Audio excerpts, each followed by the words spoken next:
Navia is one of the most flexible characters we've ever gotten in Genshin. About a week ago, I analyzed how good she could be as a carry, and honestly, it was looking pretty decent. Today I'm going to take a look at how she can perform as a sub DPS, or at the very least when used alongside other carries. Primarily, the thing that made me take interest in this role for her is that most of the damage she can deal as a carry, at least from a base damage multiplier standpoint, is still retained when she's not played as one. Just like I told you in several of my past Navia videos now, her burst and their skill especially represent a big chunk of her damage. Now, with this I don't necessarily mean that her normal attacks are useless, but they're definitely emphasizing on the elemental skill a lot. This actually becomes increasingly clear the more you look at her investment layers. For example, her signature weapon, in terms of damage bonus, specifically amplifies the elemental skill damage. Then, another example are the constellations, which are just an elemental skill festival across the board. Specifically, something that was incredibly eye-catching to me is the fact that she has no normal attack talent level increase constellation. With Fontaine, whenever they wanted to push a character as a non-field carry,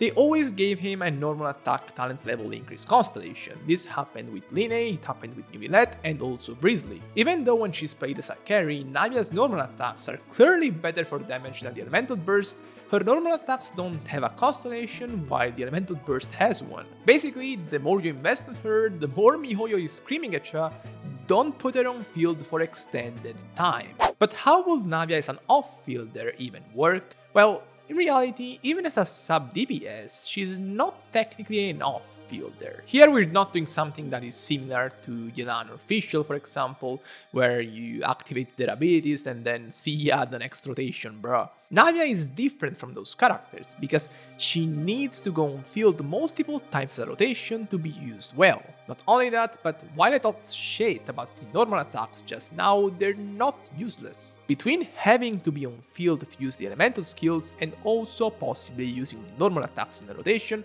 she's definitely a character that will benefit from having around 5 or 6 or 7 seconds of field time even when used as a sub DPS. But the ultimate question is, where can she even do this? She's definitely not a character that can fit well alongside carries that have very long field time, so for example Sign or Xiao. On the flip side, when paired with carries like Neuvillette or Lyney, so characters that can play in a quick swappy way, she is rather playable. For example, let's talk Neuvillette things. Neuvillette being the arguable best carry in the game right now, so very delicate topic. In his rotations, Neuvillette has this window between his charge attacks where he allows other characters to come in again and do something, and that's exactly where Navia comes in. However, if you're thinking about a team between Neuvillette and Furina, and of course we are, there is something to keep in mind in terms of timing.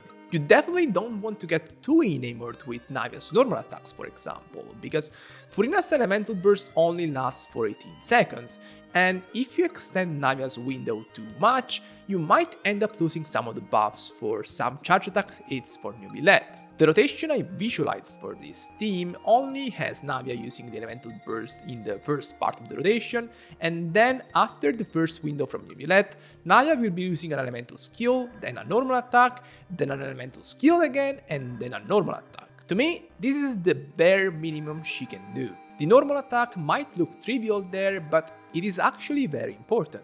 It should give Navia enough time to get both with elemental skill cast particles directly, while also dealing some damage and triggering a crystallize. This decreases Navia's energy requirements by a lot, while also increasing her damage. Before I keep going on the Navia topic, I want to tell you about something else. Did you know that Warthunder is the most comprehensive vehicle game ever? Unfortunately, Genshin is not that great in terms of vehicles, so if you're looking for that, maybe Warthunder is the game for you. In this game, you will have the opportunity to play more than 2,000 ships, tanks, airplanes, helicopters in very dynamic PvP battles. There are lots of things to like with this game, but Personally, the thing that has impressed me the most is the level of detail each vehicle has. You can even customize your vehicles by using different skins or 3D decorators such as Dakimakura pillows, which you can get exclusive versions of by following the link in the description below. On top of that, you can even add anime skins made by you or the rest of the community. So, if you're looking for a game with a lot of vehicles, great graphics, and dynamic PvP based battles,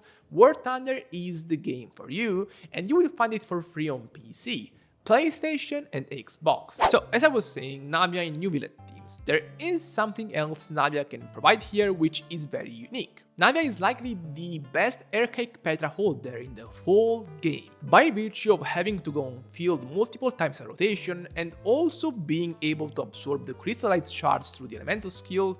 Navia will be able to proc the Petra effects very consistently. This sort of diminishes the loss of Kazuha on this team, because Navia can give his same damage bonuses to Neuvillette and Furina. Navia will also do more damage than Kazuha, but at the cost of a longer rotation and lack of grouping. This is the thing with Navia, both on her carry role and here. She is a character that favors single target situations much more than multi-target situations. That's her thing, and it doesn't change with her played as a sub DPS. While the Navia Neuvillette teams are pretty comparable in damage to the Kazuha variants, which by itself is a pretty impressive feat, the fact that you're losing the quality of life grouping is not that great, and for many people is not even acceptable. Navia is definitely a unit that is made more for bossing, for example, and if you invest hard on her like the signature or the constellations, you will definitely feel it more than if you invest hard on Kazuha, for example, for the single target situations. Anyway, a similar case can also be made for Lyney. You have a couple different options here, for example replacing Kazuha or replacing Xiangling, but Bennett and of course Lyney are pretty untouchable. I prefer the scenario where you lose Xiangling because, again, when you lose Kazuha, you lose grouping, and even though Lyney is a single target damage dealer, the damage Kazuha adds in AoE is very valuable. Just like in the Neuvillette team, Navia is holding Petra here, because it's just better to amplify the damage of the hyper carry rather than boosting the damage of the sub DPS. Still, it is good, but it's not that great if compared to the Mono Pyro variant with Xiangling, because the latter is pulling a lot of weight. In terms of damage, Xiangling is doing more than Navia here, and other than that, she's also supporting Lyney through damage bonuses and resistance reduction. Still, while the traditional Mono Pyro variant with Kazuha is not that interesting with Navia in it, there is another variant that is more promising. Specifically, if you use Lyney with Zhongli, then Navia becomes much more valuable. Not only this variant makes more sense in terms of synergy because you get a geo-resonance that is great for all the characters on the team, but Navia genuinely does much more damage with Zhongli in it. She even starts doing enough damage that you can put an offensive set on her, like her signature set instead of the Petra set, and the team DPS will actually benefit from it. Again, you're losing Kazuha here, so you're losing grouping, but the damage gain you're getting from the replacement makes it more than worth it to me. Another team I've looked at is Triple Geo with Noelle and Furina. In this scenario, you have Noelle carrying the team in the first part of the rotation by using her charge attack, which will heal the whole team by a lot and allow Furina to generate more stacks. Then Navia ends the rotation by using a couple of elemental skills and a few normal attacks. This is actually much closer to a dual carry team because Noelle and Navia basically have the same field time in this scenario, and considering she's even out damaging Noelle here, she is kind of carrying the team, I guess. Still, there is a clear difference between this variant of Navia and the hyper carry team I've shown in the Ito versus Navia video, for example. So this is more of a dual carry thing. Compared to variants where Noelle is the sole carry of the team, this is not better probably, because you can do this thing with Noelle where you use a book trick, so you open the book when you start a charge attack, and this would allow her to deal a single charge attack with the entirety of her stamina. This scenario is better than what I've shown in my Noelle guide, for example, because with this book trick you can save some seconds in the rotation, and the team DPS gains from it, of course. The team damage is pretty comparable between the Navia team and the Noelle solo carry team, but I would say the second is better for the simple fact you get a full 11 seconds long window of AoE damage, while with Navia, clearly you don't get that. So, for the most part, Navia's potential as a sub DPS or in dual carry teams mostly depends on how flexible the other carry is. The lucky thing, the thing I want you to focus on, is that Hoyoverse these days is designing most carries this way. It's not a coincidence that Neuvillette and Lyney both came out in Fontaine, and Navia kind of follows that trend.